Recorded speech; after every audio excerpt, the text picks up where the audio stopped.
مرحبا وأهلا بكم في برنامج داخل واشنطن. معكم مضيفكم روبرت ساتلوف. قد جاء العام الجديد، ولكن بعضا من السياسات غير التقليدية التي خبرناها في 2020 استمرت معنا في 2021. فازت نانسي بيلوسي بفترة أخرى في منصب رئيس مجلس النواب، ولكن جاء فوزها بأقل فارق شهده التاريخ الحديث: السيطرة على مجلس الشيوخ بين يدي الناخبين في ولاية جورجيا. وحفل تنصيب الرئيس الجديد لا تفصلنا عنه سواء أيام معدودة، ولكن بعضا من حلفاء الرئيس ترامب ما يزالون لم ينهوا بعض جهودهم الرامية إلى إعطائه فترة ثانية في منصبه.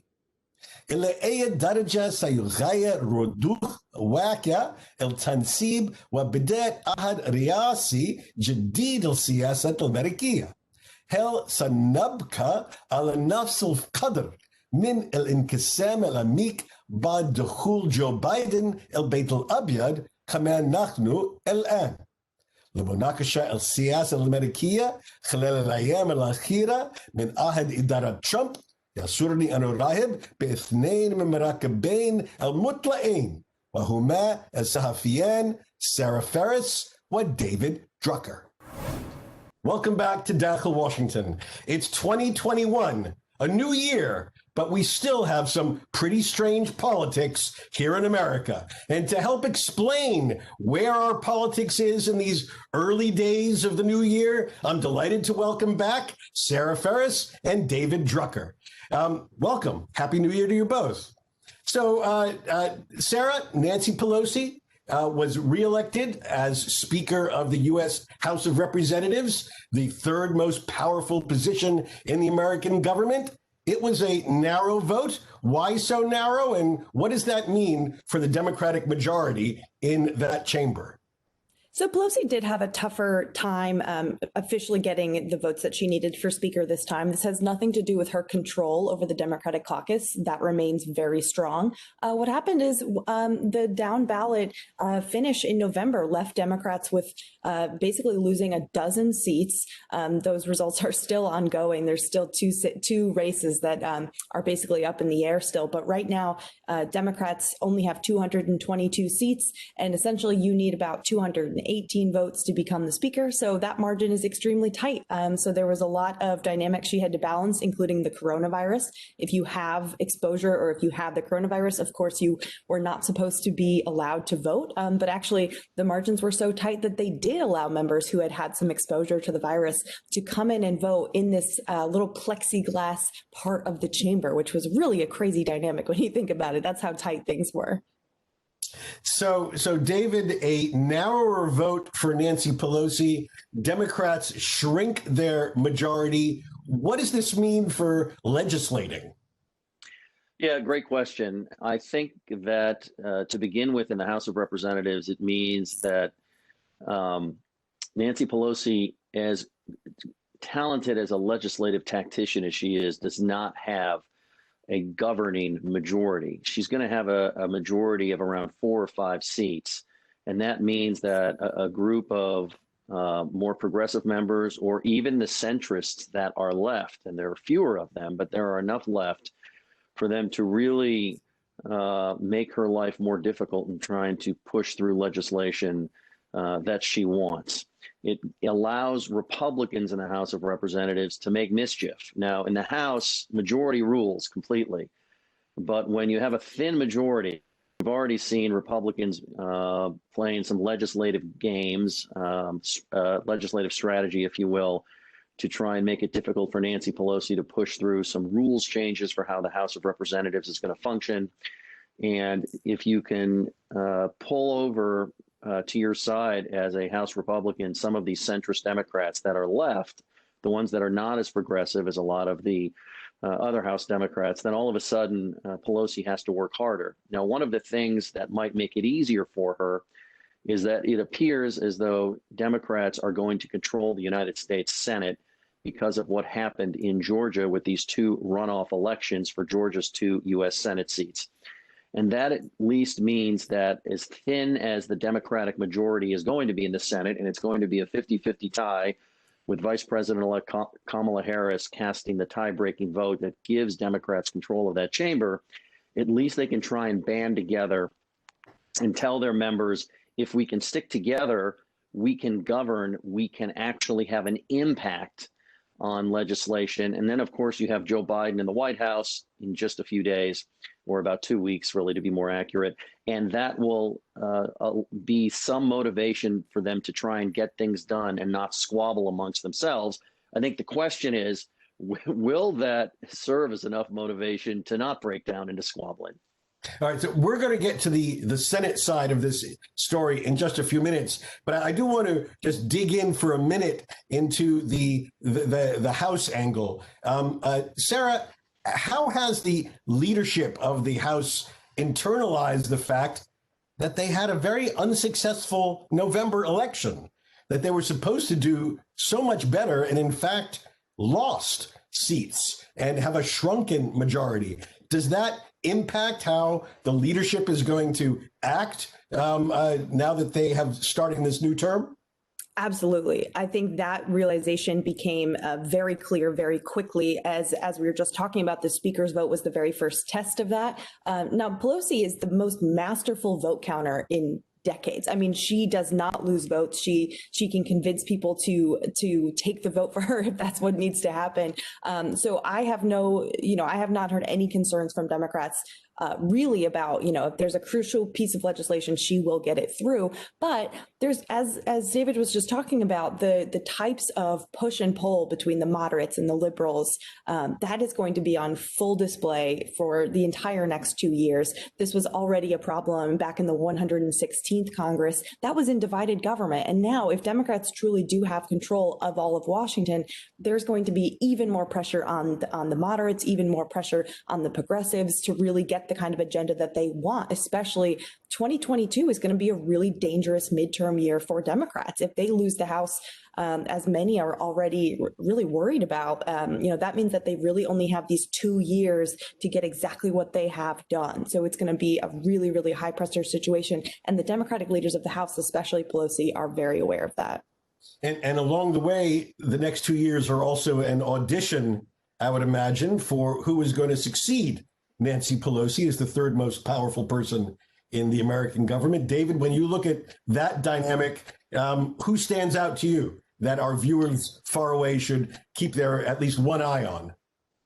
Well, I'd keep an eye on Hakeem Jeffries, who is a part of Nancy Pelosi's leadership team, dynamic African-American from New York, and clearly seems to be interested in the job. I mean, I think a really interesting development over the last decade to really the last 20 years, but definitely the last decade, is that, where years ago leadership was coveted and members of Congress wanted to go home and brag about how they had made it into the upper echelons of their political party's establishment and that they had a say over how the U.S. was governed, it really fell out of fashion. And you have a lot of members of Congress over the last decade plus that have come to Congress really for the attention that they can earn being on cable television and appearing on talk radio programs. And a lot of members of Congress don't want the responsibilities of leadership. And I think one of the reasons why Nancy Pelosi, in addition to how capable she is, has been the Democratic leader in the House, including 2 stints now as the Speaker of the House, is because very few Democrats, if any, really wanted to challenge her. Nobody was interested in trying to take her out.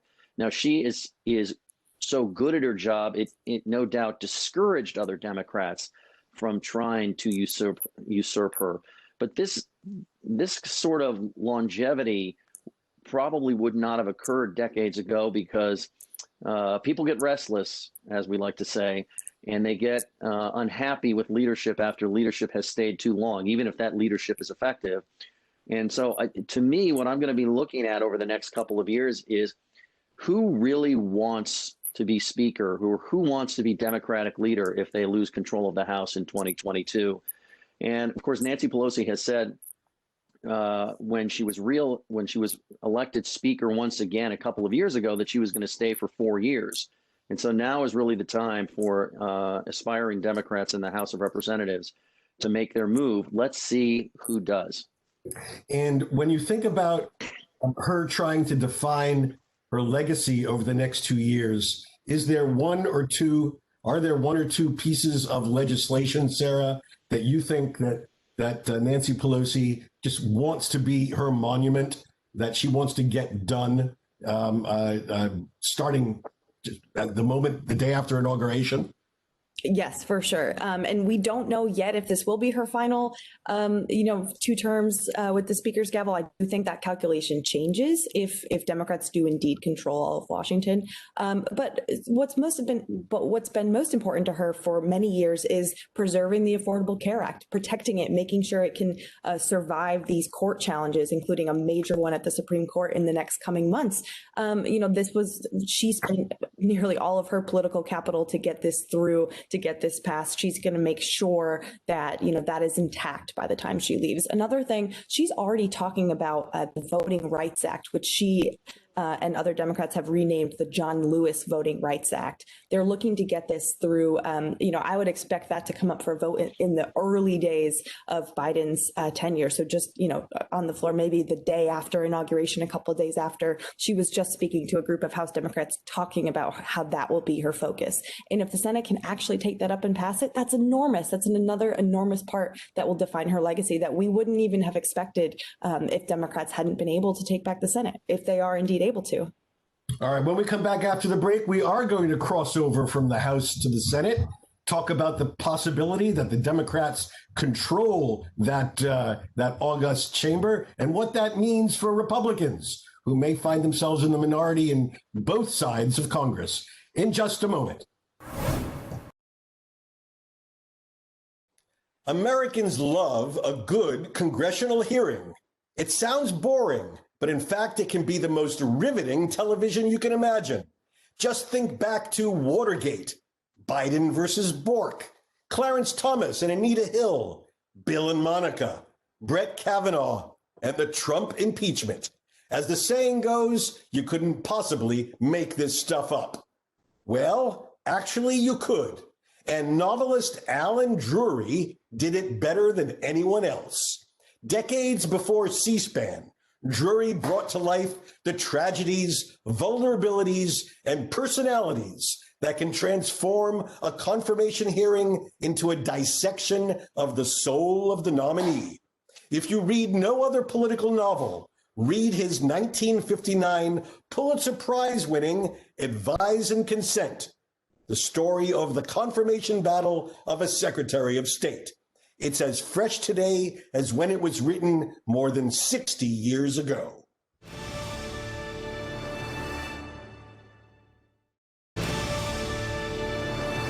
Again, our guests today include Sarah Ferris. Sarah covers Congress for Politico, a multimedia platform that is all politics all the time.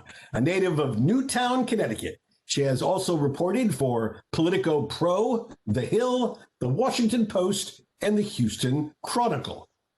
Joining us as well is David M. Drucker. David is the senior political correspondent for the Washington Examiner.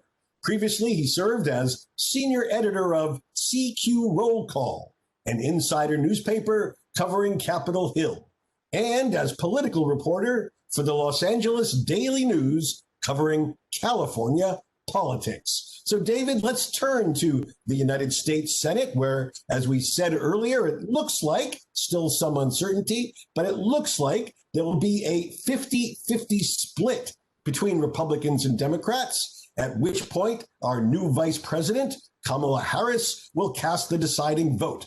What does that mean for how that body operates? And what does it mean for a gentleman from New York named Chuck Schumer? So for Chuck Schumer, who has long coveted the majority leader's spot post, it means that he is on the cusp of being the Senate majority leader. And And even in a divided Senate, and I will get to that in a second, the majority leader controls the floor in the Senate. And so if Chuck Schumer wants a bill on the floor, it gets on the floor for a vote. It doesn't mean it passes, but it gets on the floor. If Chuck Schumer does not want a bill to be voted on, it doesn't get on the floor. And so a lot of perks in terms of controlling legislation come with being majority leader. It's, however, still going to be a very closely divided Senate. That will mean that not necessarily a lot of bold legislation will get done. There is still a filibuster for legislation that requires 60 votes, the votes of 60 U.S. senators, in order for legislation to get out of the chamber and head to the president's desk or head to the House of Representatives for consideration.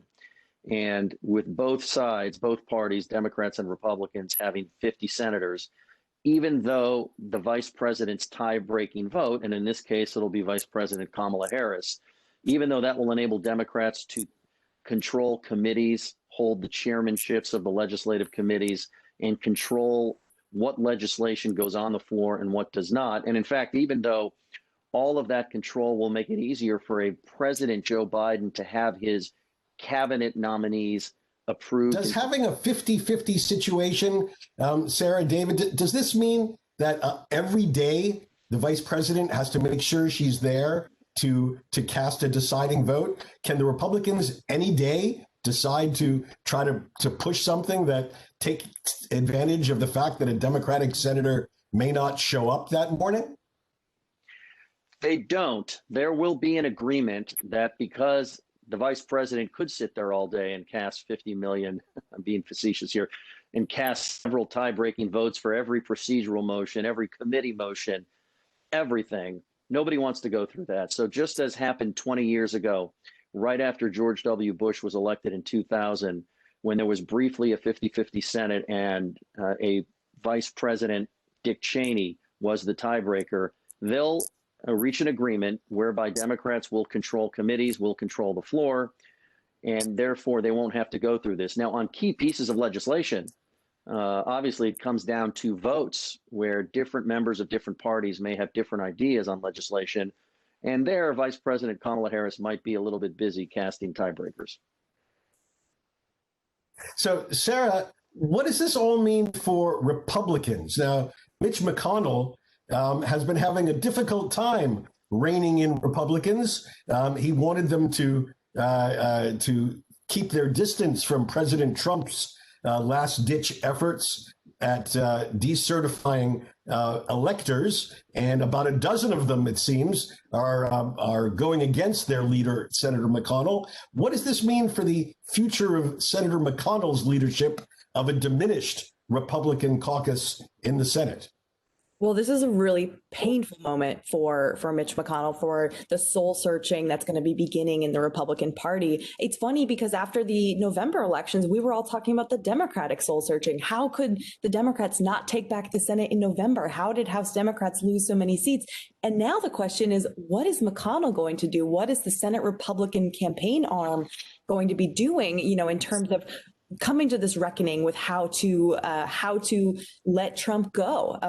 There's going to be members of his party that are going to want to continue to embrace him, to use his success and his base to launch their own run for president in 2024. They're going to be so afraid to alienate those members of the Republican Party that they will not just comply with Mitch McConnell's attempt to steer the party back towards these more conservative bedrock values. So Mitch McConnell is maybe in the toughest place in Washington for the next 2 years. Of course, he will have a lot of power, as David was just talking about. The fact that a single Senate Democrat opposed to the legislation coming to the floor, that gives Mitch McConnell so much power. And he's going to have control over the moderates in his own Senate GOP conference. You know, the folks like Mitt Romney, Lisa Murkowski, Susan Collins that we talk about all the time, those are still going to be the key players in the next Congress as well. And McConnell does have sway with them. So, you know, I don't think Senate Republicans are going to be searching for a new leader anytime soon. Most of them just really, really trust McConnell, and they're going to be needing him to steer him through these two very murky, confusing, painful years. So thank you very much, Sarah and David, for joining us this week on Dachel Washington. Every week, it seems, American politics presents a civics lesson in how our Constitution works, or how at least it's supposed to work.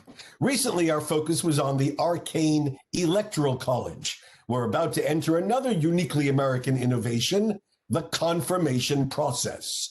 2 points. In most democratic countries, a newly elected leader gets to appoint his or her ministers. And in most democratic countries, when a new leader gets elected, only the senior-most officials change jobs, with all but a handful of government policymaking staying in the hands of a professional civil service. As in so many things, we do it differently here in America. When our new leader gets elected, he or she can appoint ministers, but they only serve after getting the advice and consent of the United States Senate. Each minister, we call them secretaries, has a hearing in front of the relevant committee. And then, if that committee votes him or her to the full Senate, a vote on the floor by the entire body. And in our system, it's not just the secretaries who need Senate approval. The requirement extends to hundreds of government officials, including all ambassadors, all federal judges, and military officers above a certain rank. When it works, the system helps to weed out problematic appointments, maintains checks and balances, and ensures a certain standard of integrity and openness in our governing process. That's when it works. Historically, the principle guiding most nomination hearings was that elections have consequences and that presidents get to have their nominees unless those nominees have engaged in some illegal, immoral, or extremely unwise behavior that would bring disrepute on the entire system. Merely disagreeing with them on policy was not historically a sufficient reason for a senator to deny a president his chosen pick. It's that spirit that what led the Senate to confirm liberal icon Ruth Bader Ginsburg by a vote of 96-3 in 1993, and to confirm her opposite pole, arch-conservative Antonin Scalia, by a vote of 98-0 7 years earlier. It's that same spirit that usually gives presidents the men and women they want for cabinet positions. But we're now in a different era, a time when some in the Senate will break all norms of historic precedent and civic responsibility to press their case. There may be one or two members of President-elect Biden's nominees for cabinet positions who don't make it on the merits. There are usually one or two who don't get a vote or who get withdrawn before a final vote. But ideology aside, the vast majority of his nominees are clearly public servants of experience and distinction, eminently worthy to serve their country in high appointed office. After the slash and burn tactics of recent months, I hope we return to the era of Ginsburg and Scalia, when the process was truly advise and then consent, not advise and obstruct. Behava nasilu nehayat hadhil halka min barnamij Dachel Washington. إذا كانت لديكم أي استفسارات أو تعليقات حول هذه الحلقة وخاصة حول اتجاه السياسة الأمريكية في عام 2021 أرجو أن تتواصلوا معي عبر تويتر على هاشتاج Inside Washington أو أن تراسلوني مباشرة على @Rob Satloff. سأراكم الأسبوع المقبل وإلى أن ألقاكم. شكرا لكم وإلى اللقاء.